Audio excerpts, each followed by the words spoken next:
Tema: los gobiernos neoliberales en Bolivia.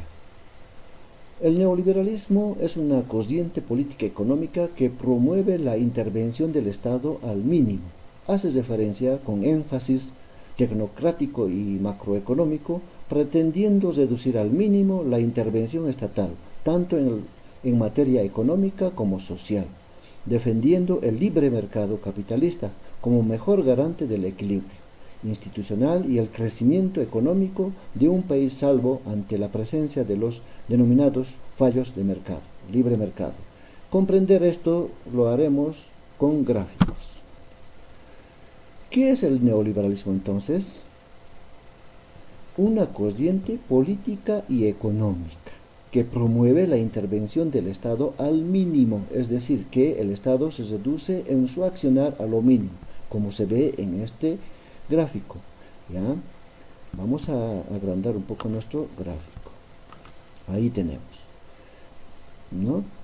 Entonces, este tipo de política permitirá entonces un libre mercado. Además, dice, por otra parte, en materia económica y social,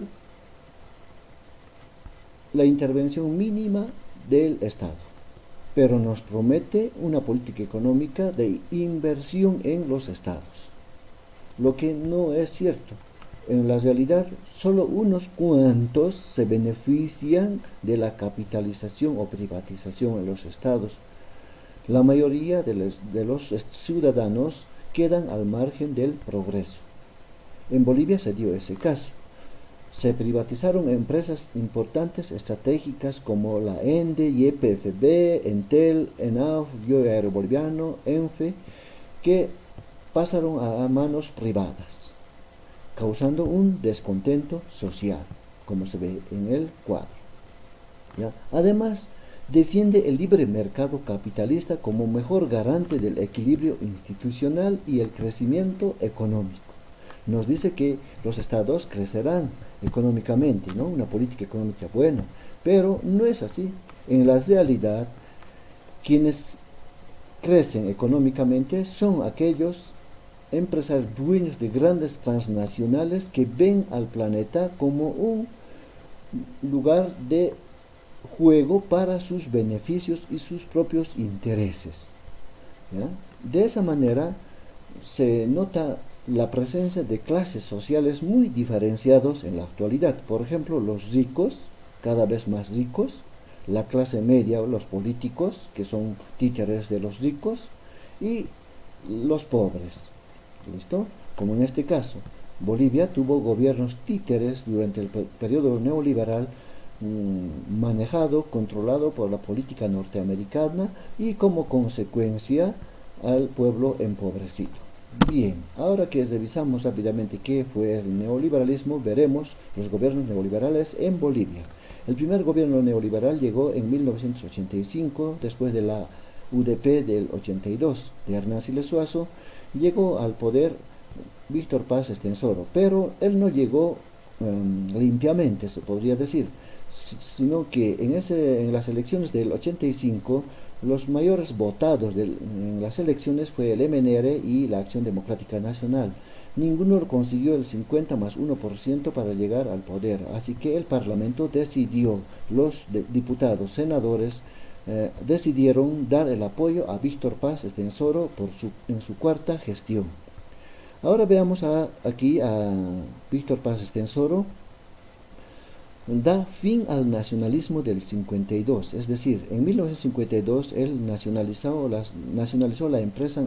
las empresas de Patiño, Jochilaramayo, ¿ya?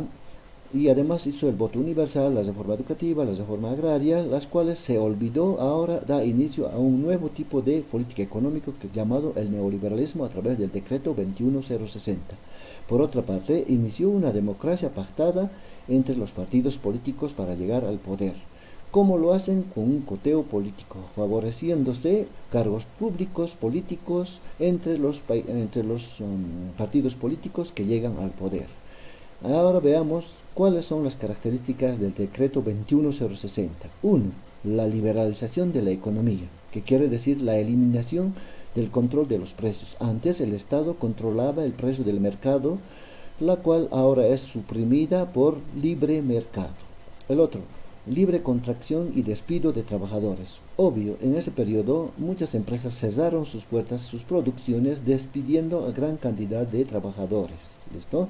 Por otro, el libre importación de alimentos. Es el periodo en que ahora se abren las fronteras de Bolivia para que puedan ingresar a Bolivia desde Perú, Chile, Argentina y otros países, compitiendo el alimento nacional, la producción nacional. Por otro, una segunda característica del decreto 21060 es la reducción de la participación estatal en la economía. Entonces, haciendo caso a la política del neoliberalismo, se intenta reducir al Estado a lo mínimo. ¿Cómo lo hacen? Cerrando las empresas estratégicas de Bolivia. Ejemplo, Comibol. Comibol cerró en 1985, permitiendo la relocalización de más de 20.000 trabajadores y sus familias. Por otro, una tercera característica del 21060 es la reforma del sistema impositivo, que quiere decir que se creó un nuevo tipo de impuestos como el IT, el impuesto a las transacciones, impuesto a las transacciones. Por otro, el impuesto al valor agregado, IVA. Finalmente, la eliminación de las subvenciones en algunos artículos de primera necesidad, que antes se subvencionaba a algunos trabajadores de Comibol como en productos de primera necesidad. Eso se subvencionó, se determinó. Bien, ahora revisemos cuáles fueron sus consecuencias. ¿Ya? En consecuencias.